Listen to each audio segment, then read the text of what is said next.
Welcome to Mishna study with Masechet Peah Perek He Mishna Bet.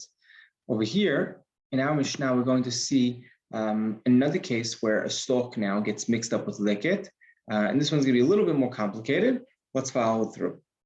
Shibolet shebakatzir v'rosha magia bakama. So now, first case in the Mishnah is actually you have a stalk in the katzir, right? So it's still standing wheat. He forgot it. He didn't cut it and it fell, but it's still standing. And the tip of that one stalk is able to reach all the rest of the unharvested fields. So you have one piece standing and it's able to reach the rest of the unharvested field, like if you were to tip it over, right? So it would totally reach the point of all the unharvested wheat. So im niktseret imakama, right? If it reaches that point where it could be all cut together, you could grab it all together and you could harvest it in one swoop, then it belongs to Baal Habayit. V'im lav, and if not, aniyim, right? Then it belongs to the aniyim, right? Then already we consider it forgotten wheat. That's the first part of the Mishnah. Now the latter half is a little bit more of a complicated case. Shibolet sheleket. You have one stalk of leket, right? So that really belongs to the ani. And what happened? It got mixed up in a pile. So now we don't know where this leket is. What do we do? So Tanakama says, "Me'aser shibolet ahat v'noten lo." You take out me'aser. You separate ma'aser, right? You tithe one stalk, and you give it to him. Right? We'll have to understand what that means in a second. Let's just read the Eliezer. I'm going to be Eliezer. How does this poor person, how is he bartering? How is he switching? How are we changing anything if he didn't even acquire it yet? It's not even the ani's leket. Rather, he gives the ani a gift. He gifts him the whole pile. The ani goes ahead and now he's able to separate maaser, tithe one stalk, v'noten, right? And then he gives him one stalk of, we'll see, Noten gives him one stalk, also of Peah. Okay, let's go back and we'll re-explain this Mishnah based off Harambam and how the Mefarshim mostly explain it. So what are we talking about over here? So we have one stalk of leket that gets mixed up in a gadish, in a pile. So what do? You tithe one stalk, right? So the issue over here is once the leket got mixed up in that other pile, that whole pile now is hayav in terumot ma'asrot, right? It's tevel. You have one leket that got mixed up in there. So from leket itself, you don't need to give terumot ma'asrot from leket, but now the rest of the pile you need to give terumot ma'asrot from. So how are you going to now take off? You can't just take off one stalk and just give it to the ani, because what if that one stalk was not the leket? And odds are that it's probably not the one stalk of leket that exactly fell in. So you're going to end up giving the ani something that's tevel, right? Something that he can eat, something that you need to take terumot ma'asrot from, something that if a person eats it, it's hayav mita b'dei shamayim. So we can't just go ahead and take one stalk and give it to the ani. So we need to now come up with a solution. So what's the solution? We take two stalks out. We take two stalks out of this pile. And on one of them, we say, if this one is leket, that's great, perfect. And I'm going to give it to the ani is going to get everything. But if it's not leket, I'm going to take another stalk and I'm going to say, all the ma'asrot that were from this first stalk, if it's not leket, all the ma'asrot are going to be are going to fall onto this stalk.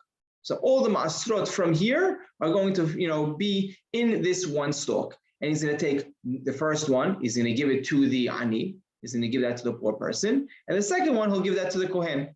Right? So now we solve the problem, right? Because now we're giving the ani the leket. We're making sure that the one stalk we're giving to the ani doesn't have any terumot ma'asrot in it. And what do? We basically have to separate two stalks instead of one, right? So we lost that one extra stalk from our pile. Good. That's Tanakama. Rabbi Eliezer comes, and what does Rabbi Eliezer say? He goes, no, how could you start separating terumot ma'asrot for a piece of leket, or sorry, not from a stalk, right? if it's something that doesn't belong to you, right? We're saying we're gifting this stalk to the ani as leket, right? And we know if we gift it as leket, you can't go ahead and start switching things. At least according to Hachamim, it'd be the as that we saw in Mahloket, it'd be as a Hachamim whether a person is allowed to gift leket, right? You're not, according to Hachamim, you're not allowed to gift leket. So it'd be the saying, according to that opinion, right? At least that's the way Bartinu understands it over here, right? You can't go ahead and you can't gift leket. If you're gifting something, you can't go ahead and start switching one thing to the next. So what does he do instead? He gives him the whole pile of grain, as a gift, matana min al-ahzir, as a gift that's going to come back to me afterwards, right? And this is a concept that exists, right, within Judaism. You could gift something to someone on condition that it returns back to you after a certain amount of time. So he gifts him the whole pile. He gives the ani the whole pile. Now the ani is able to now separate this one piece of leket, right? And he takes the other, he takes one. He says one stalk. He separates it as the leket, and then a second stalk he also takes the trumot masrot from it just in case, and then he gives the whole pile back to the owner, and that's to be the Ezra's opinion. Halacha is not like to be the Ezra. Right? Halacha is like Tanakama, that you need to do this condition. Now I would just point out also over here the halacha. When Harambam quotes the halacha, I'll just read it to you. And he says, if you have the shibolet of leket shnitarva b'gadish, it says me'aser shibolet ahat v'noten lo.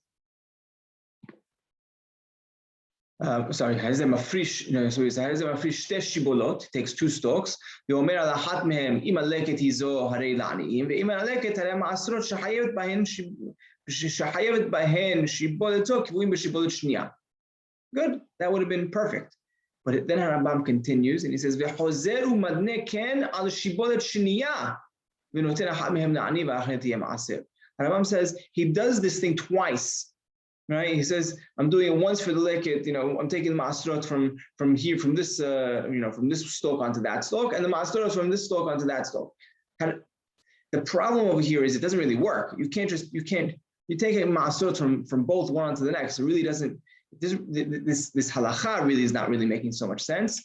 The mefarshim actually stand on this, and so Perush that the Kesef Mishna brings down. He brings Mari Korkos, and he says when Harambam speaks about the two stalks in the halacha over here, where he needs to switch off, he's really talking about a second one in addition to the leket, right? And then he makes sense of it. Right? How does he make sense of this halacha? Then now you have three stalks. You have one which is leket, and then we're going to have a second stalk that we're going to separate Tirumot Ma'asrot from this first leket.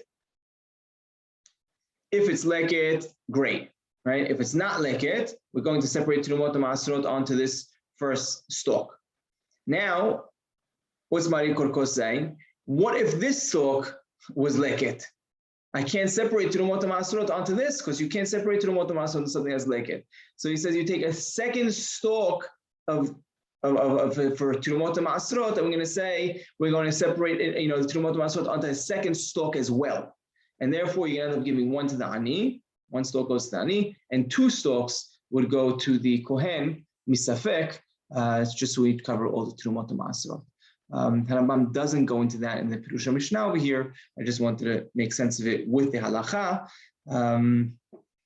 So just to sum up our Mishnah, if a person is cutting, first of all, we see leket, doesn't necessarily have to be cut the wheat that fell. It could even be something that he passed over. If you got a couple of, one or two stalks, and if it doesn't reach the rest of the harvest, then it's considered leket. Then it's considered leket. You have to leave it for the aniyim.